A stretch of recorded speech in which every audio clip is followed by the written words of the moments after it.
Welcome to Pathfinder Plays. Hit that subscribe button and hit that bell button so you never miss a video.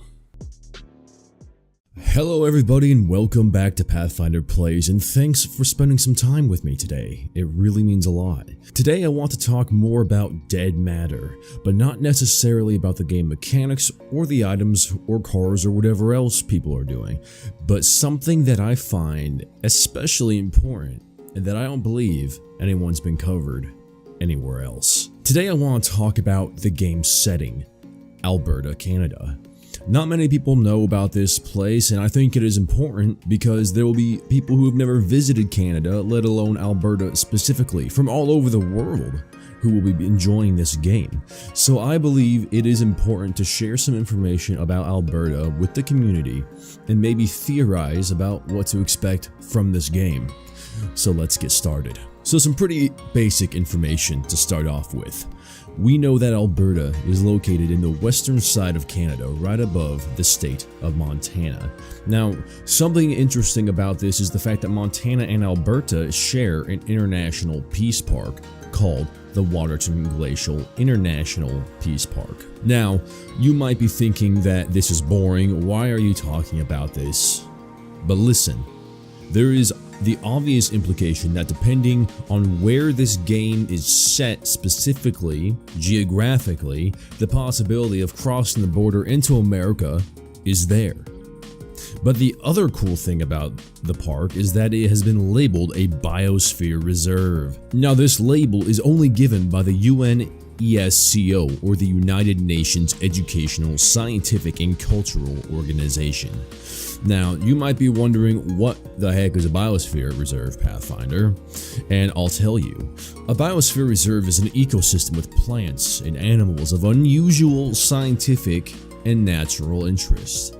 Now, in real life, that's already fascinating. What animals and what plants are so unusual and of such scientific interest that they are not able to leave that specific location? Well, if you put that in the context of the game, viruses, infections, deprivations of various kinds, there will be plants and wildlife that have interesting effects and abilities if one were to put this biosphere into the game.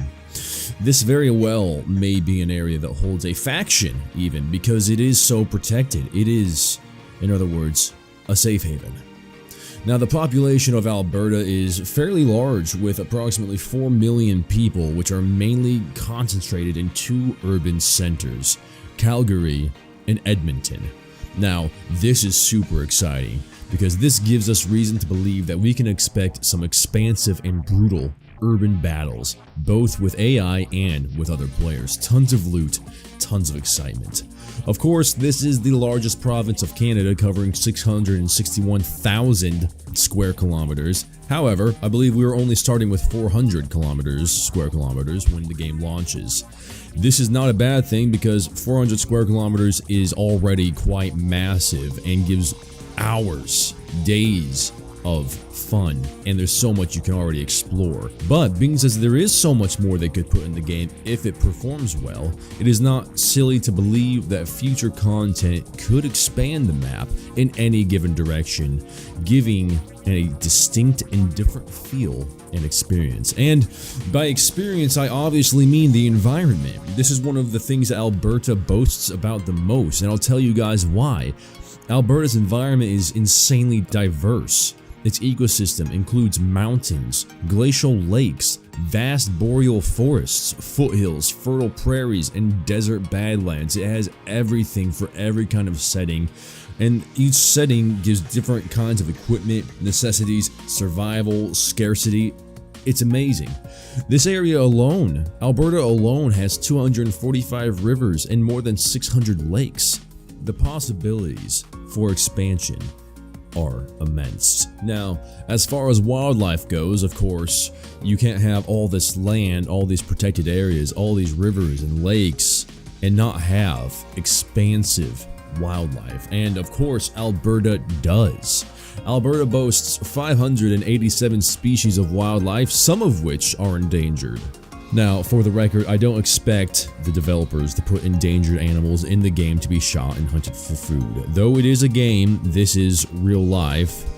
And if this game did happen, if a zombie apocalypse or whatever would have happened in real life, obviously, any animal that you find is going to be game whenever it comes to food and clothing and whatever else. However, this is the real life, and there is not a zombie apocalypse, and there are potentially people who are passionate about these protected animals, and the team would likely not want to catch any unwelcome and unnecessary criticism that could detract some of their fan base. Anyways, back away from politics and into the game, some of the animals that we could run into are epic. If you guys have never seen these creatures in real life, you are missing out because it is awe-inspiring. Such as the elk, the moose, bighorn sheep, grizzly bear, bison, cougar, and wolf. Now, I would expect that you could come across regular, untainted versions of these animals, but I would also expect, perhaps, depending on what strand of virus they're concocting in the game, you could come across infected versions of these guys as well and give them special abilities, and that would be absolutely terrifying, but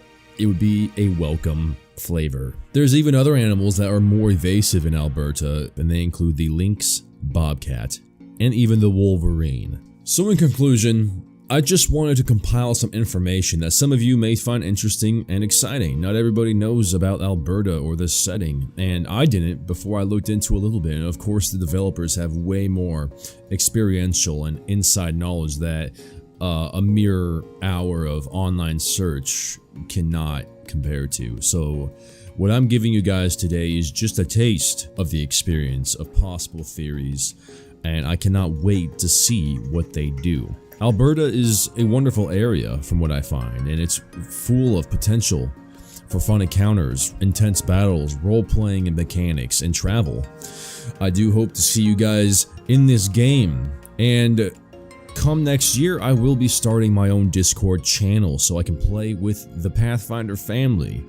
And remember, guys and gals, if you like scares, survival, and scavenging, consider hitting that subscribe button, hitting that bell button so you never miss a video. And I'll see you guys in the next one. Pathfinder out.